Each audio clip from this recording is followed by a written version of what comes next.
चलिए शुरू करते हैं एक कहानी जो एक वादे और 7 लंबे सालों के इंतजार की है। सब कुछ शुरू होता है एक वादे से। एक गरीब संगीतकार रामू और उसकी अमीर प्रेमिका चंद्रिका। तिलकपुर गांव में ये दो दुनियाएं टकराती हैं। एक तरफ रामू की कला, दूसरी तरफ चंद्रिका की दौलत। और यही अमीरी गरीबी की खाई थी जिसे रामू हर हाल में पार करना चाहता था। तो उसने वादा किया 7 साल। 7 साल में अमीर बनकर लौटेगा और चंद्रिका का हाथ मांगेगा। तो चंद्रिका ने इंतजार का वादा तो किया, पर एक शर्त के साथ। और बस माँ का आशीर्वाद ले रामू निकल पड़ा।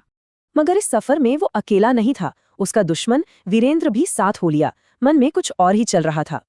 मौका देखते ही वीरेंद्र ने अपनी चाल चली। रामू को धोखा देकर उसे मरा हुआ समझकर छोड़ दिया। लेकिन चंद्रिका को यकीन नहीं हुआ। उसका भरोसा नहीं टूटा। उसने पूरे 7 साल इंतजार करने की ठानी। उधर रामू की किस्मत देखिए। दूर लावनगर में वो अपनी कला से राजा का चहेता बन गया। पर इस नई शानदार जिंदगी में वो चंद्रिका से किया अपना वादा भूलने लगा था। वापस तिलकपुर में 7 साल पूरे होने वाले थे। चंद्रिका ने उसकी सारंगी एक सौदागर को सौंप दी। सौदागर ने ऐलान किया, जो इसे अपना बताएगा उसे इनाम मिलेगा। ये चुनौती घूमते घूमते लावनगर पहुंची। और सारंगी को देखते ही रामू को सब याद आ गया। अपना वादा, अपनी चंद्रिका। मगर सौदागर एक बुरी खबर भी लाया। शादी में सिर्फ 7 दिन बचे थे और सफर था 30 दिन का। समय से इस जंग में रामू का घोड़ा गिर गया। वो घायल और बेहोश एक जंगल में अकेला रह गया।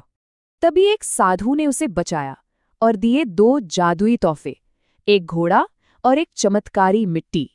आखिरी रात वो तिलकपुर तो पहुंच गया, पर दुख के मारे अंधी हो चुकी माँ उसे पहचान ही नहीं पाई। माँ ने कहा, 7 साल के आंसुओं ने मेरी आंखों की रोशनी छीन ली।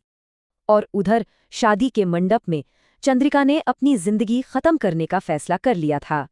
ठीक उसी पल रामू वहां पहुंचकर गाने लगता है। चंद्रिका उसकी आवाज पहचान लेती है और वो मिल जाते हैं। अपनी पहचान साबित करने के लिए रामू ने उस जादुई मिट्टी से अपनी माँ की आंखों की रोशनी लौटा दी। ये सच्चा प्यार देखकर खुद वीरेंद्र भी पीछे हट गया और दोनों को अपना आशीर्वाद दिया। आखिर में रामू और चंद्रिका की शादी हो गई। और तो और वीरेंद्र की शादी रामू की बहन से हुई। तो आखिर में ये कहानी एक सवाल छोड़ जाती है, प्यार की असली परीक्षा क्या है? समय, दौलत या विश्वास?